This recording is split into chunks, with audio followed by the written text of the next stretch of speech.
اعوذ باللہ من الشیطان الرجیم بسم اللہ الرحمن الرحیم السلام علیکم ورحمۃ اللہ وبرکاتہ۔ درس نظامی چینل کے ناظرین کرام، آج کی اس ویڈیو میں ہم جانیں گے صیغہ غضن کی صرفی تحقیق کے بارے میں۔ ناظرین کرام، غضن صیغہ جمع مذکر مکسر اسم فاعل ثلاثی مجرد ناقص واوی اسباب ناصرہ جن شروع ہے۔ غازی کی جمع ہے، اصل کے اندر یہ غزون تھا۔ قاعدہ یہ ہے کہ غزون کو اگر ہم کھول کر لکھیں تو یہ لفظ بنے گا غزون۔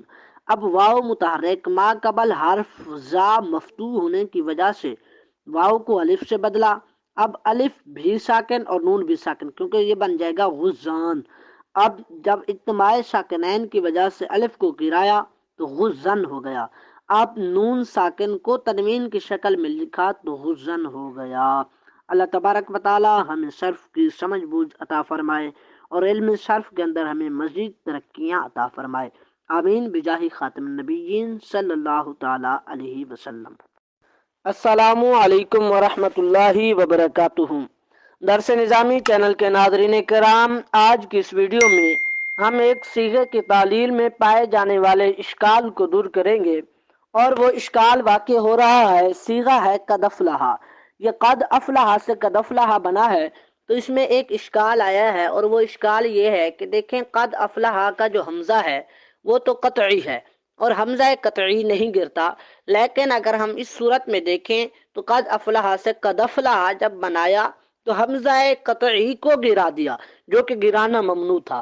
تو اب یہاں پر کیا صورتحال ہے، کون سے قاعدے کے تحت ہم نے حمزہ کو گرایا ہے، اور جبکہ حمزہ بھی قطعی ہے اور اس کو گرا دیا گیا ہے، تو کیوں گرایا گیا ہے؟ ناظرین کرام، اس اشکال کا جواب یہ ہے کہ دیکھیں حمزہ قطعی اس وقت اس کو گرانا ممنوع ہوتا ہے جب حرکت اسی حمزہ پر ہی آ رہی ہو، جیسے قد افلح ہے، اب حمزہ پر حرکت ہے لہذا اب اس کو نہیں گرانا چاہیے تھا، لیکن اس مثال کے اندر آپ غور کریں کہ جب قد افلح ہم نے پڑھا نا، قد افلح بنایا، تو اب اس میں حمزہ کی حرکت کو ہم نے ما قبل دال کی طرف نقل کر دیا تھا، حرکت حمزہ کی دال کو مل گئی تھی۔ جب حمزہ کی حرکت ہم نے دال کو دی تو اب حمزہ پر کوئی حرکت باقی نہیں رہی، اور جب حمزہ پر کوئی حرکت باقی نہیں رہی تو اب اس کا گرنا حمزہ قطعی ہی ہو یا وصلی ہو یا کوئی بھی ہو، جب حرکت ہی باقی نہیں رہی تو اب اس کا گرنا کہاں سے ممنوع ہوگا؟ حرکت ہوتی تب حمزہ قطعی کا گرنا ممنوع ہوتا، جب حمزہ پر حرکت ہی نہیں رہی حمزہ قطعی پر تو اب اس کا گرنا ممنوع نہیں ہے، لہذا صیغہ قد افلح درست ہے۔ درس نظامی چینل کے سامعین و ناظرین، السلام علیکم ورحمۃ اللہ وبرکاتہ۔ آج ہماری ویڈیو ہے مصطفیٰ کی صرفی تحقیق۔ آئیے جانتے ہیں اس کی صرفی تحقیق کیا ہے۔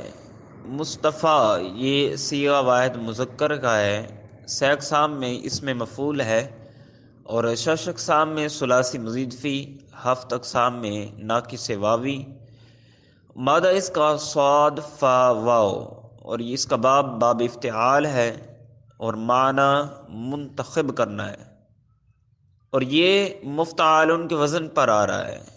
اصل کے اندر یہ مستفعون تھا۔ افتعال کا قاعدہ یہ ہے کہ باب افتعالن کے فا کلمہ کے اندر صاد ضاد یا طا یا ضا ہو تو تا افتعال کو طا سے بدل دیا جاتا ہے، تو تا افتعال کو طا سے بدل دیا تو یہ اب مستفعون سے مصطفو ہو گیا۔ اب واو متحرک ماقبل مفتوح جو ہو تو اس میں واو کو الف سے بدل دیا جاتا ہے، تو واو کو الف سے بدلا تو یہ مصطفیٰ ہو گیا۔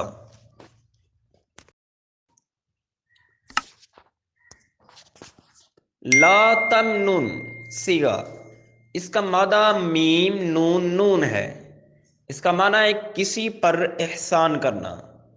یہ صیغہ واحد مذکر حاضر، سی اقسام میں فعل نہیں معروف، شش اقسام میں ثلاثی مجرد، ہفت اقسام میں مضاف ثلاثی، اسباب نصر ینصرو ہے اور یہ صیغہ غیر معلل ہے۔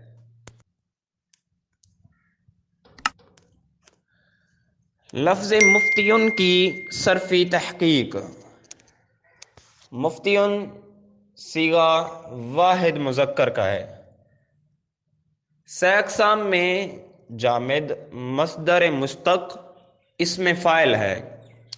شش اقسام میں ثلاثی مزید فی، ہفت اقسام میں ناقص سے یائی، مادہ اصلی اس کا فا، تا اور یا ہے۔